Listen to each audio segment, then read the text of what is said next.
Lucas capítulo 23, será uma leitura um pouco extensa. Eu peço a todos o máximo de atenção. Lucas capítulo 23, a partir do versículo 18. Mas toda a multidão clamou a uma, dizendo: fora daqui com este, e solta-nos Barrabás, o qual fora lançado na prisão por causa de uma sedição feita na cidade e de um homicídio. Falou, pois, outra vez Pilatos, querendo soltar a Jesus. Mas eles clamavam em contrário, dizendo: crucifica-o, crucifica-o. Então ele, pela terceira vez, lhes disse: mas que mal fez este? Não acho nele culpa alguma de morte. Castigá-lo-ei, pois, e soltá-lo-ei. Mas eles instavam com grandes gritos, pedindo que fosse crucificado. E os seus gritos e os dos principais sacerdotes prevaleciam. Então Pilatos julgou que devia fazer o que eles pediam. E soltou-lhes o que fora lançado na prisão por uma sedição e homicídio, que era o que pediam, mas entregou Jesus à vontade deles.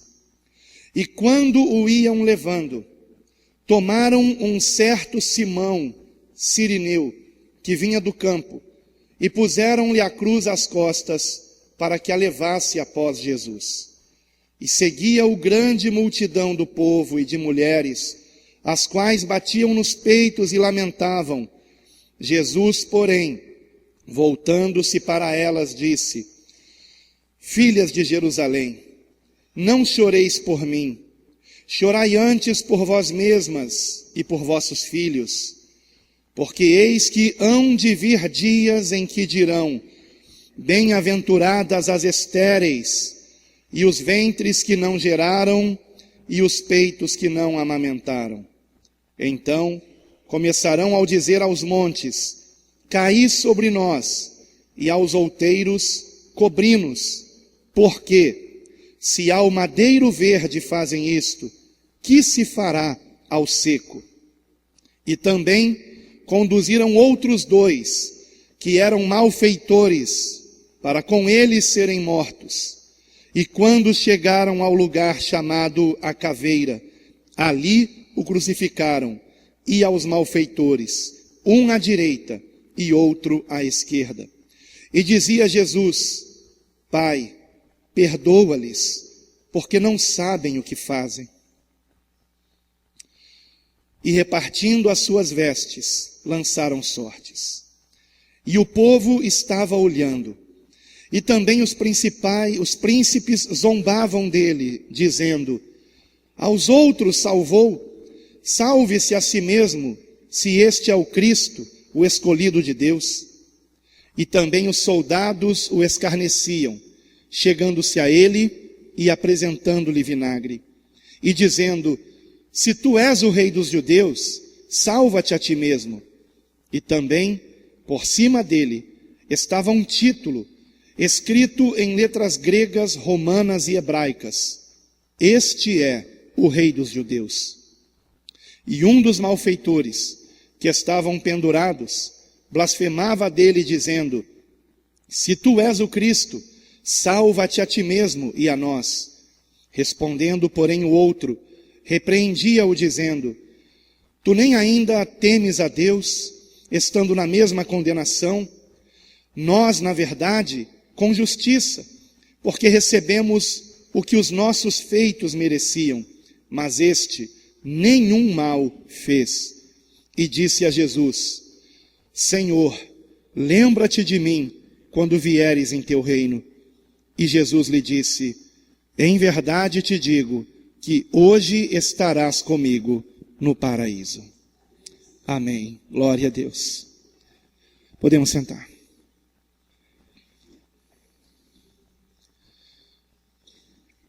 A minha profissão de fé em Cristo como meu único Senhor e Salvador se deu no final da década de 80, E eu me lembro que na mesma ocasião, um filme sobre Jesus fez muito sucesso no cinema. Um filme muito polêmico chamado A Última Tentação de Cristo. Naquela época, por conta da minha conversão, eu estava muito interessado em conhecer mais do Senhor e, sem muito conhecimento bíblico, eu fui assistir aquele filme que desde o início é dito que ele não se baseia nos evangelhos, mas ele usa a história de Cristo apenas para ilustrar a batalha do espírito contra a carne. Um filme baseado numa obra de um autor grego, talvez o maior autor grego moderno, Nikos Kazantzakis. E esse filme, intitulado A Última Tentação de Cristo, embora não seja um filme que possamos dizer evangélico, é um filme que relata, mais do que qualquer outro filme já feito sobre a vida de Jesus, que o Senhor, ele teve sim a escolha de não passar por nada disso que acabamos de ler aqui. Ele mesmo disse a Pedro, quando Pedro tentou defendê-lo no Monte das Oliveiras, que se ele quisesse, havia naquele momento mais de 12 legiões de anjos para livrá-lo daquela hora. Lembrando que cada legião representavam 7.000 soldados. Mais de 12 legiões de anjos para livrar o Senhor daquela hora. E, no entanto, ele não desistiu de nós. Ele decidiu passar por tudo aquilo, ir até o fim, porque nos amou até o fim. E no filme A Última Tentação de Cristo, Jesus desce da cruz. Ele estando na cruz, vem um anjo e o tira da cruz. E ele se casa, tem filhos, segue uma vida como qualquer outro homem. Mas finalmente, quando chega o ano 70 e Jerusalém está sendo queimada, destruída, ele sobe no eirado da sua casa e ora, se arrependendo de ter descido da cruz. E naquele momento, ele volta para a cruz e se dá conta de que tudo não tinha passado de um sonho. Ele não tinha descido da cruz. Ele apenas desfaleceu na cruz e teve aquele sonho do que teria acontecido se ele tivesse descido da cruz. Eu estou dando spoiler aqui, eu sei. Mas eu espero que vocês não vejam esse filme, porque pode ser que ele não faça bem a vocês. É um filme que não é um filme bíblico exatamente. Então tem muitas coisas inventadas ali. Mas é interessante que quando Jesus se dá conta que tudo tinha sido um sonho, na verdade um pesadelo. Um pesadelo.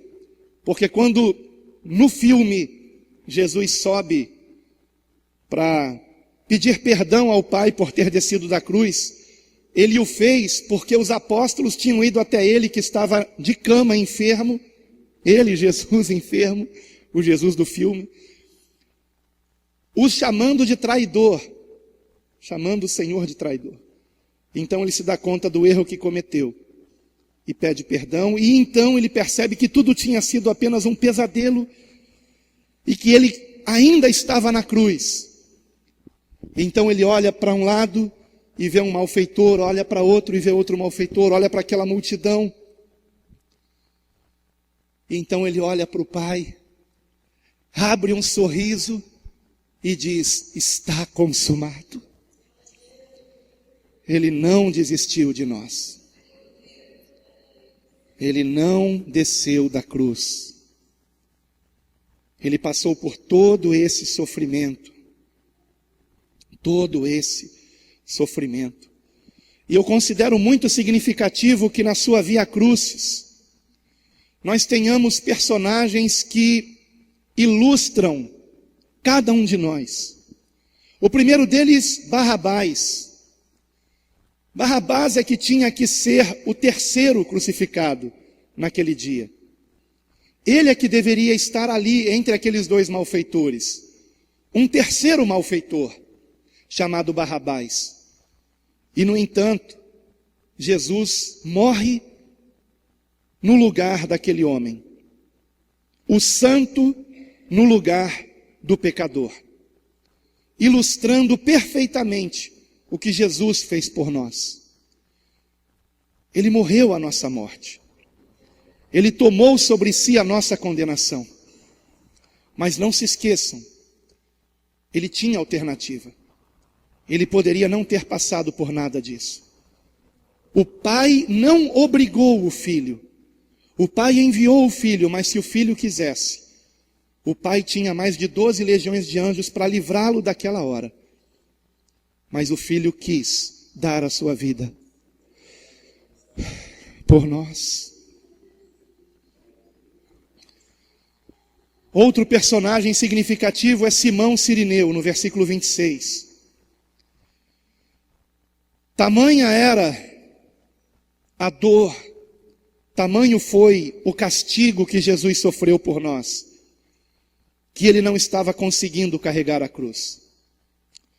Não aqui em Lucas, mas em outro evangelho que conta o mesmo relato, nos é dito que Pilatos castigou Jesus mais do que o normal, porque tinha a esperança de que o povo, ao ver aquele homem desfigurado pelos carrascos romanos, a esperança de Pilatos é que o povo, vendo aquele homem ensanguentado, irreconhecível, como inclusive foi profetizado por Isaías, está no seu livro, no capítulo 53. A esperança de Pilatos é que, ao verem aquele homem, o povo se chocasse e mudasse de ideia, tivesse misericórdia, mas não teve. Mostrando como somos maus. Como somos maus. E o Senhor não conseguiu levar a cruz, tamanha a sua dor. E então ordenam a um certo homem chamado Simão de Cirene, da cidade de Cirene, por isso chamado Simão Cirineu, que vinha do campo, estava voltando do trabalho, e lhe obrigaram a carregar a cruz. E eu costumo dizer que Simão Cirineu foi o primeiro homem lavado pelo sangue de Jesus. Porque Jesus, ele começou carregando a cruz, mas não conseguiu seguir em frente. Estava atrasando a marcha. Cada malfeitor tinha que carregar a sua cruz. Mas a cruz de Cristo estava pesada demais por conta do que ele já tinha sofrido por nós. E então ordenam que Simão Cirineu carregasse essa cruz, seguindo Jesus, simbolizando cada um de nós, que para sermos lavados pelo sangue do Cordeiro, também precisamos carregar uma cruz. Haverá um preço. A salvação é pela graça de Deus. Não custa coisa alguma. Mas uma vez salvos, não podemos nos envergonhar do Senhor. Não podemos nos envergonhar. E aquele homem, Simão Cirineu, carregando uma cruz que não era dele, sendo um homem de bem, um trabalhador, ele estava voltando do campo. Ele podia, a partir daquele dia, ser confundido com um malfeitor, porque o viram carregando uma cruz. E eu imagino aquele homem carregando a cruz e dizendo: olha, essa cruz não é minha, tá? Eu não sou esse malfeitor que vocês estão pensando, é ele é que é. E mais uma vez nós temos aqui, cada um de nós, representados, primeiro na pessoa de Barrabás, agora na pessoa de Simão, o Cirineu. Porque há uma cruz que temos que carregar. E se a carregarmos, somos lavados pelo sangue do Senhor. Porque imaginem, irmãos, Jesus banhado em sangue, carregando a sua cruz. Quando essa cruz foi passada para Simão, a cruz estava banhada em sangue. E aquele sangue tocou em Simão, tocou em suas vestes. Ele foi o primeiro homem a ser tocado pelo sangue do Senhor. Aquele que carregou a cruz do Senhor. Será que estamos dispostos a carregar essa cruz, irmãos? E finalmente nós temos a terceira cena, que é a de Jesus crucificado entre dois malfeitores. E aqui toda a humanidade está representada, toda a humanidade. Todos nós. Porque a palavra de Deus nos revela que todos nós, toda a humanidade, todos pecaram e destituídos estão da glória de Deus. Todos nós estamos representados nestes dois malfeitores. Não por acaso Jesus não está à direita deles ou à esquerda. Jesus está no meio destes malfeitores. Por quê? Porque um foi salvo e o outro se perdeu. E assim é com a humanidade. Não por acaso Jesus não somente foi um divisor de águas na nossa história, mas Jesus também foi o divisor de águas na história da humanidade. Sem Cristo não há salvação. Sem Cristo todos estamos condenados. Mas em Cristo temos a oportunidade da salvação. E nesta terceira e última ilustração, nós temos a prova de que somos salvos pela graça, por meio da fé, não por obras para que ninguém se glorie. A obra completa é a de Cristo. Por isso ele disse: está consumado, está completado, não há mais nada a ser feito, toda a obra foi feita. Naquela cruz ele fez a expiação dos nossos pecados. Os pecados de todo aquele que nele crê foram lançados sobre ele. E eu penso que por isso é que do meio-dia às 3 da tarde, exatamente quando o sol deveria estar na sua iluminação máxima, houve trevas em toda a terra. Todo o pecado de todos aqueles ao longo da humanidade que nele creram, mesmo antes de Cristo, como Jó, que tinha a esperança do Redentor, e que disse: eu sei que por fim se levantará, e de fato foi levantado naquela cruz. Todo aquele que nele crê, teve os seus pecados lançados sobre ele naquela cruz. E houve trevas em toda a terra. Não uma treva de eclipse, não uma treva de densas nuvens, uma treva de pecados sendo lançados sobre o Senhor. E por isso ele, da cruz, depois que as trevas começaram, ele bradou: Deus meu, por que me desamparastes?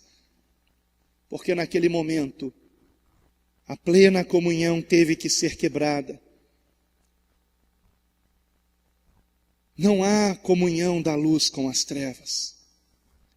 E o Jesus homem, carne, teve sobre si os nossos pecados lançados sobre ele. Mas quando ele entrega ao Pai o Espírito, a comunhão é plenamente restaurada. E era precisamente disso que Jesus falava quando disse: Pai, se possível, afasta de mim esse cálice. Porque o que o Senhor não queria que acontecesse não eram os açoites, não eram as bofetadas, as pauladas, não era coroa de espinho. O que ele não queria que acontecesse não eram os cravos com o qual foi pregado na cruz. Porque, amados irmãos, ao longo da história cristã, milhares de homens e mulheres fiéis a Cristo morreram bravamente por amor ao Senhor. E vocês realmente acreditam que o nosso Senhor e Salvador Jesus Cristo também não morreu bravamente, irmãos? Ele não temia a cruz, ele não temia os açoites, ele não temia nada disso, mas ele não queria que aquela comunhão que ele tinha com o Pai desde a eternidade tivesse que ser rompida. Mas ela precisou ser rompida para que fosse lançado sobre ele todo o nosso pecado, não apenas o meu e o seu, mas de toda a humanidade. Por isso nós cantamos: não saberei quanto custou ver meus pecados lá na cruz.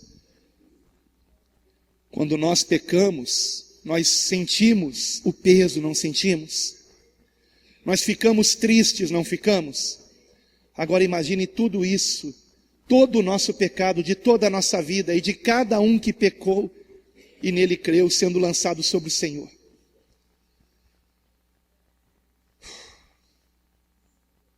Se ele não estivesse pregado, talvez ele tivesse saído correndo desesperado, atônito. Não por acaso a sua morte foi uma morte onde ele estava impossibilitado de fazer qualquer coisa. Não que ele quisesse fugir daquela hora, mas imagine a agonia que ele passou. Imagine a solidão que ele sentiu. E isso me impressiona, irmãos, porque foi necessário que Jesus experimentasse todas as dores que um ser humano possa experimentar. Todas as dores. Você lamenta a sua pobreza? Não se esqueça que o Rei dos Reis, o Senhor dos Senhores, não nasceu num palácio, nasceu num estábulo. Não nasceu num berço de ouro, nasceu numa manjedoura. O local onde ele nasceu não tinha um perfume, cheirava estrume. A cidade na qual ele viveu não foi Jerusalém, não. Quando ele foi a Jerusalém, o crucificaram. Ele cresceu na cidade mais desprezada da Galileia, que nem aparecia no mapa, Nazaré. Tão desprezada, que quando disseram que o Cristo era nazareno, a resposta foi: por acaso pode vir alguma coisa boa de Nazaré? Ele sabe o que é a pobreza, a dor. Ele sabe o que é ser traído, ser abandonado, todos o abandonaram. Ele sabe o que é ser injustiçado, caluniado. Ele sabe o que é sofrimento, o que é solidão.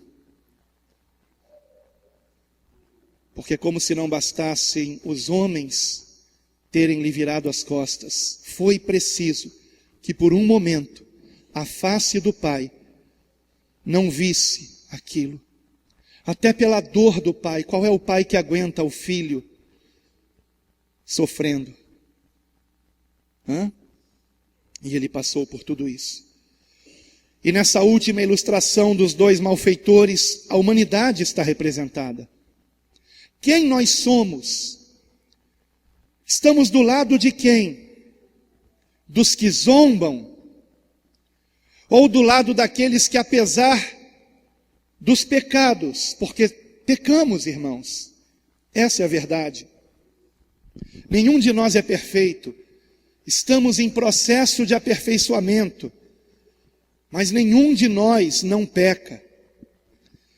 Mas mesmo sendo pecadores, quem somos nós aqui? O versículo 39 fala de um dos malfeitores que blasfemava dele, dizendo: se tu és o Cristo, salva-te a ti mesmo e a nós. É possível que também o outro malfeitor no início dissesse o mesmo, mas em algum momento ele se deu conta de quem era aquele homem que estava ali ao seu lado. E ele diz no versículo 40, tu nem ainda temes a Deus estando na mesma condenação? Nós, na verdade, com justiça, porque recebemos o que os nossos feitos mereciam, mas este nenhum mal fez. E disse a Jesus: Senhor, lembra-te de mim quando vieres em teu reino. E disse-lhe Jesus: em verdade te digo que hoje estarás comigo no paraíso. O que aquele homem fez para merecer o paraíso? Que boa obra ele praticou? A palavra malfeitor no grego significa, assim como no português, praticante do mal, alguém que pratica o mal. Para que ele estivesse morrendo numa cruz, ele tinha que ter praticado algo muito grave. No mínimo era um assassino, no mínimo. E um assassino não de judeus, mas um assassino de romanos. Ele tinha cometido o pecado da sedição, de se voltar contra o Império Romano.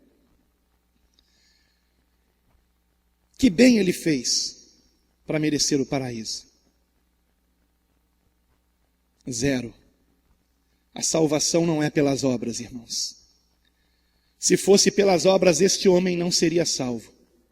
Ele estaria igualmente condenado. Igualmente condenado. Mas a palavra de Cristo para ele não foi de condenação, foi de salvação. Por quê? Porque aquele homem creu em Cristo. E a prova que ele creu em Cristo é evidenciada pelo que ele disse. Porque, em primeiro lugar, aquele que crê teme a Deus. Aquele que crê teme o dia da prestação de contas, sabe que será condenado, sabe que é um pecador que merece o inferno. Quem realmente tem o despertar da fé na sua alma, teme o dia do julgamento e treme ao pensar nesse dia. E ao se dar conta disso, se realmente ele creu, ele se arrependerá de seus pecados, reconhecendo que merece um castigo, e um castigo eterno. Porque por mais que façamos o bem, os nossos atos de justiça não apagam os nossos pecados, irmãos. Nossos pecados não são apagados, desfeitos, por fazermos o bem. Não há como. Não há como. Que bem você pode fazer hoje para pagar pelos pecados de alguém que, por exemplo, já faleceu, que você cometeu contra ele? Por exemplo. Nossos atos de justiça não nos salvam, irmãos. E a maior prova disso é a salvação do malfeitor. Mesmo sem ter feito nada para ser salvo, aquele homem foi salvo porque creu em Cristo. E deu evidências de uma verdadeira salvação, temendo a Deus, reconhecendo-se pecador e merecedor do castigo.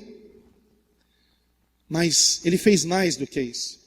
No final do versículo 41, ele reconhece que Jesus nenhum mal fez. Nenhum mal. Nenhum. Nasceu sem pecado, viveu sem pecado, estava morrendo sem pecado. Eu penso que o momento em que aquele malfeitor se deu conta de que estava do lado do Salvador, Foi quando ele ouviu o Senhor naquela cruz, ensanguentado, com uma coroa de espinhos em sua cabeça, com cravos prendendo suas mãos e seus pés. Ele ouviu o Senhor orando ao Pai e dizendo: perdoa-lhes, porque não sabem o que fazem. Somente o Filho de Deus poderia fazer uma oração dessas, irmãos. Somente um homem plenamente cheio do Espírito Santo poderia orar dessa maneira. Aqueles malfeitores viram que Jesus estava mais ensanguentado que eles. Viram que o povo pedia que ele fosse crucificado, mesmo sem ele ter feito mal algum. Viram que ele estava tão fraco fisicamente falando que foi preciso que outro levasse a sua cruz. Viram que encravaram em suas mãos e seus pés pregos desse tamanho chamado de cravos. Viram que ao contrário deles dois, havia um outro flagelo ainda sobre Cristo. Uma coroa de espinhos que não foi colocada sobre a sua cabeça, foi encravada em seu crânio. O texto bíblico diz que com pauladas lhe colocaram aquela coroa. É uma dor inimaginável, irmãos. E mesmo assim, ele pede que o Pai nos perdoasse.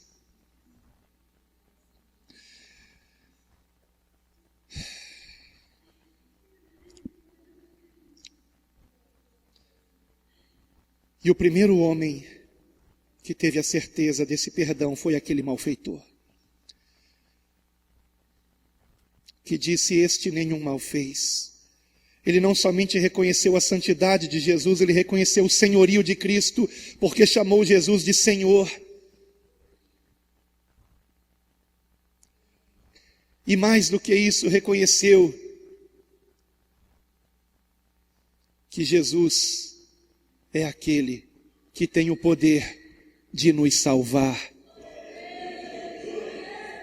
Lembra-te de mim. Lembra-te de mim quando entrares no teu reino. Lembra-te de mim.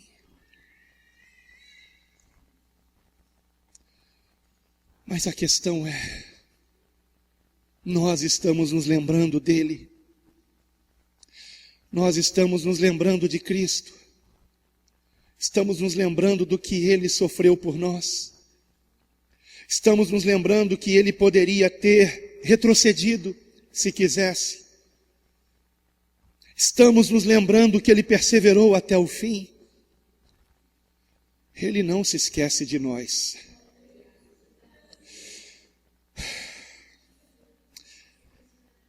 Mas nesses dias de tanto materialismo, de tanto egoísmo, de tanta maldade, de tanta religiosidade vã, de tantas competições denominacionais, de tantas doutrinas e tradições de homens, ocupando o lugar do ensinamento de Cristo, mais do que nunca, o Senhor está nos falando por meio do seu Espírito: lembra-te de mim, lembra-te de mim. Lembra-te de mim. Temos este memorial que fazemos em confraternização, no qual o pão e o cálice servem para nos lembrar do corpo e do sangue de Cristo. Mas será que realmente nos lembramos? Será que compreendemos que este memorial foi instituído para que jamais nos esquecêssemos do que ele fez por nós? Lembra-te de mim. Queremos que Jesus se lembre de nós. Mas será que nós estamos nos lembrando dele? Será que estamos realmente nos lembrando de Cristo? Ou estamos pensando em nós mesmos? Ou ao invés de exaltar a Cristo, estamos exaltando uma placa de denominação? Queremos que Ele cresça, porque para que Ele cresça em nós, nós temos que diminuir. Estamos nos lembrando do alto preço que custou a nossa salvação? Ou estamos confundindo a graça com algo sem qualquer preço? Um alto preço foi pago. O sangue de Jesus foi vertido por nós naquela cruz. E assim como Jesus morreu no lugar de Barrabás, assim como foi feita uma troca, é preciso que façamos essa troca. Porque se de fato fizemos essa troca, se de fato reconhecemos que Jesus morreu por nós, se realmente houve essa troca em nós, de fato, então compreendemos que Ele morreu a nossa morte, para que agora nós vivamos a sua vida. Há uma cruz que temos que carregar, e temos que carregar até o fim. Porém, não se esqueçam do seguinte: ao fim desta via crucis, ao final desta via crucis, ao final de toda aflição, de todo sofrimento que tivermos que passar nesta vida, ouviremos do Senhor: hoje estarás comigo no paraíso. Aleluia! E assim como aconteceu com Estevão, que no momento que ele era apedrejado, porque ele tinha perseverado até o fim, ele era apedrejado, mas também porque ele tinha perseverado até o fim, ele era cheio do Espírito Santo. Porque naquele momento Jesus já tinha ressuscitado, já tinha subido aos céus, e já tinha derramado sobre ele e sobre todo o que crê o Espírito Santo. E cheio do Espírito Santo, recebendo pedras enormes, que estavam quebrando seus ossos. Naquele momento Estevão vê o céu aberto, e o Filho do Deus vivo de pé, à destra do Pai. Ele não estava sentado, ele estava de pé. Por que ele estava de pé? Ele estava honrando o sangue de Estevão derramado por amor do seu nome. E por que mais ele estava de pé? Porque ele estava pronto para recebê-lo na glória. Aleluia! E Estevão foi o primeiro mártir, o primeiro que, assim como todos os demais, morreu com um sorriso nos lábios, dizendo: eu vejo os céus abertos. Aleluia! Os céus se abrem para todo aquele que crê até o fim. Até o fim. Eu não sei o quão difícil será daqui para frente não nos envergonharmos de Cristo. Mas uma coisa eu sei: que se perseverarmos até o fim, estaremos todos com Ele no paraíso.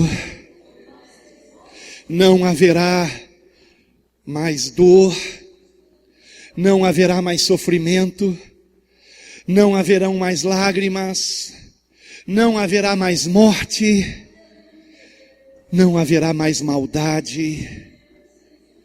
É isso que Ele tem prometido. Mas o melhor não é o paraíso. O melhor é que estaremos com Ele. Com Ele. Vejam que Ele não disse apenas para aquele homem: estarás no paraíso. Ele disse: estarás comigo. Comigo. Que graça teria o paraíso sem Cristo? Que graça teria o céu sem o Senhor?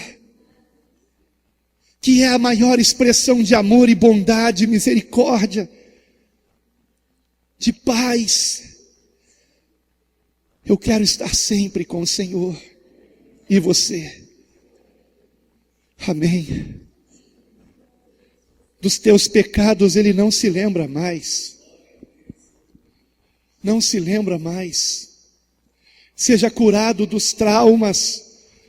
Seja curado da culpa. Porque Ele tomou sobre si.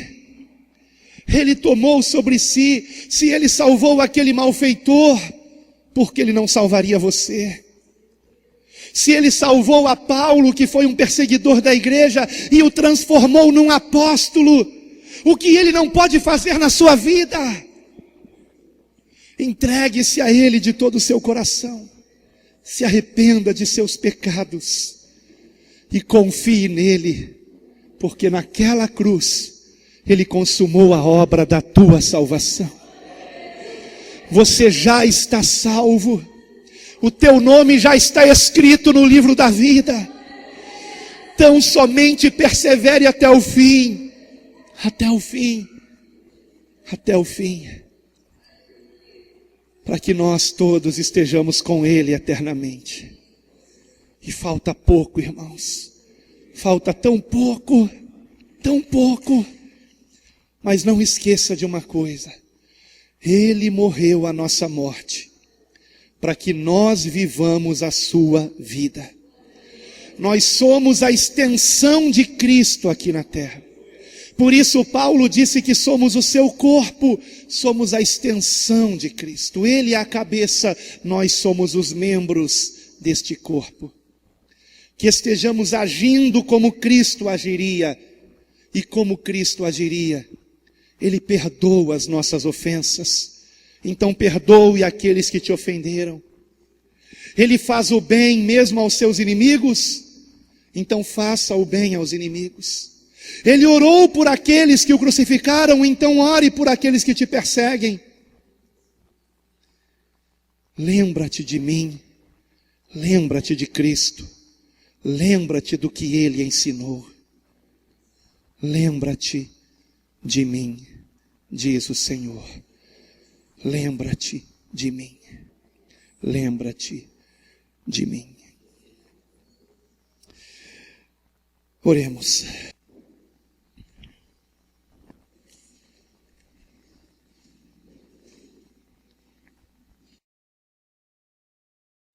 Ó Senhor. Ó Senhor. Oh Senhor, Tu és a nossa única esperança. Nossa única esperança. A quem mais teríamos senão a Ti? Tu és a nossa única esperança. Não somente a nossa esperança de mudarmos, de sermos uma nova criatura. Não somente a nossa esperança de não pecarmos mais, mas a nossa única esperança de perdão, a nossa única esperança de sermos libertos da culpa, a nossa única esperança de salvação, nossa única esperança de não perecermos na morte do corpo, nossa única esperança de ressurreição e vida, nossa única esperança de estarmos contigo. E nós queremos estar contigo, Senhor. Ó Jesus, tem misericórdia de nós. Ó Senhor, cada um de nós está carregando a sua cruz. Cada um de nós está passando pelo seu sofrimento.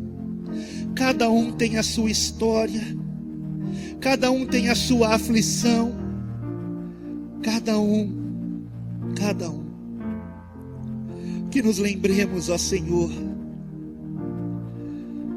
que se seguirmos até o fim, teremos a vida eterna. Que nos lembremos que há poder no teu sangue. Há poder no teu sangue. Não importa qual seja a aflição, o Senhor pode nos purificar de todo pecado e nos livrar de toda a consequência do pecado, Senhor. Por isso te pedimos perdão, Senhor. Não porque não queiramos sofrer, mas porque sabemos que os nossos pecados nos separam de Ti. Sabemos, Senhor, que se não nos arrependermos, seremos condenados, porque todos pecaram e destituídos estão da Tua glória. Mas eu te glorifico porque este versículo não termina com um ponto final, mas com uma vírgula. E ele prossegue dizendo que todos somos justificados gratuitamente pela sua graça, pela redenção que há em Cristo Jesus. Por isso nós nos alegramos, ó Senhor, porque o Senhor passou por tudo aquilo por nos amar até o fim e nos conquistou com teu amor. Tu nos conquistaste com teu amor, Senhor. O teu amor nos constrange. Não queremos mais pecar. Não queremos colocar mais dor e sofrimento sobre o Senhor naquela cruz. Antes, pelo contrário, reconhecemos que o Senhor morreu a nossa morte, para que agora vivamos a sua vida, cheios do Espírito Santo, fazendo a vontade do Pai, para a glória do teu nome. Tão somente dá-nos o teu Espírito Santo, Senhor. Enche-nos do teu Espírito Santo, Pai, para que consigamos dizer não ao pecado, para que consigamos orar mais vezes ao dia, para que consigamos pregar o teu evangelho, para que consigamos contar o testemunho do que o Senhor fez em nossas vidas, para que sejamos testemunhas vivas do teu poder, expulsando demônios em teu nome, e em teu nome impondo as mãos sobre os enfermos, para que sejam curados os enfermos pela fé no nome de Jesus. Você que está enfermo e está fazendo esta oração, receba a cura pelo poder que é no sangue de Jesus, que vem sobre ti mediante o teu arrependimento e fé. Seja curado, seja curada, receba vida e vida em abundância.